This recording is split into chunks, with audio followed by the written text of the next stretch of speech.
it's a kind of bittersweet moment because the last movie may possibly be my favourite of the bunch, and this is a set of movies that were just downright amazing. Every film is great for me. I've loved them all. I'm going to go back to them multiple times. Terrific films. And in this one we have Lon Chaney playing Wayne Fletcher, who is a lawyer, who is a man who seems to be having an affair with this secretary, a woman who lives with a rather large, rich family, her uncle and aunt, the Kincaid family. And at the start we have these two having a conversation about Wayne going to go home. He's going to say to his wife that the marriage isn't working. He wants to separate. He wants to start a new life with this woman. And when he goes home, his wife is dead. The police are there, as well as Julian, a psychic that kind of was real friends with Wayne's wife, and he accuses Wayne of being the murderer.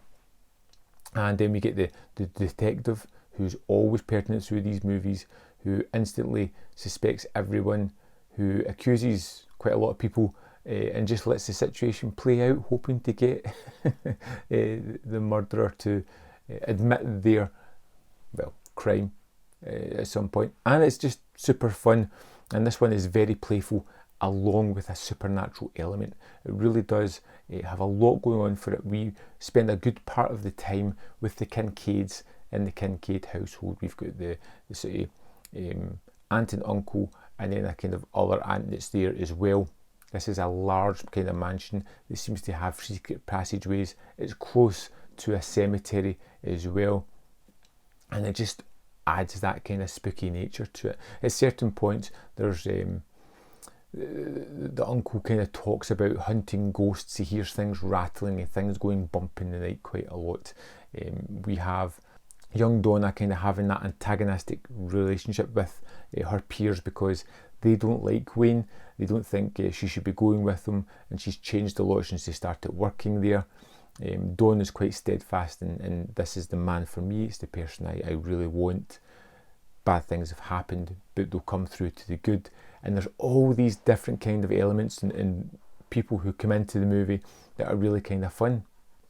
Even a character who's not in it much, but Bruce, who's a next door neighbour that seems to have a crush on Donna, is a fun character that appears in the movie quite a lot. And this thing takes some weird and wacky turns throughout it. I really liked it. There's seances, there's there are a great seance sequence as well.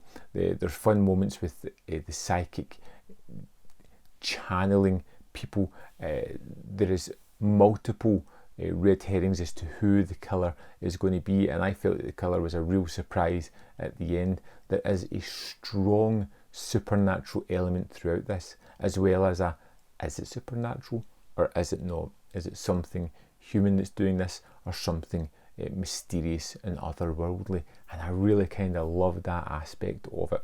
A lot of the set pieces were super fun.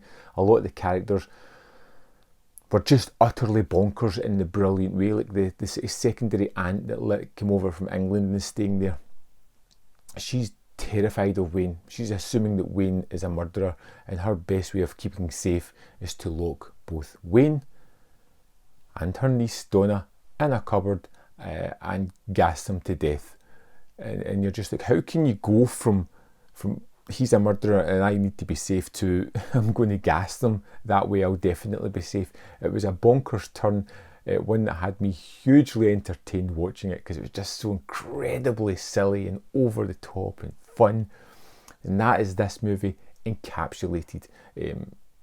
A really twisting, turning tale that takes a lot of what is built up in the previous 5 movies and twists and turns things in really interesting dynamics, especially with the perpetrator behind all this one, which I didn't see coming, which was incredible, considering some of the other ones have been forecast well in advance within the movie. Sub-characters great, production standards wonderful. I'm just really mad they stopped at 6. I wish there could have been a slew of these, because honestly there's not a bad one in the bunch, and to finish off in something which was possibly my favourites was just wonderful. And this was a box set that, Literally, I wasn't expecting it to be as good as it was, and I'm really surprised it's going to be in contention of my top 10 Eureka releases of 2021 already. Pick it up if you haven't done so. You won't be sorry. I'd love to know your thoughts on the Inner Sanctum mysteries, or particularly Pillow of Death. Let me know in the comment box below. I'll see you next time on Man v Film.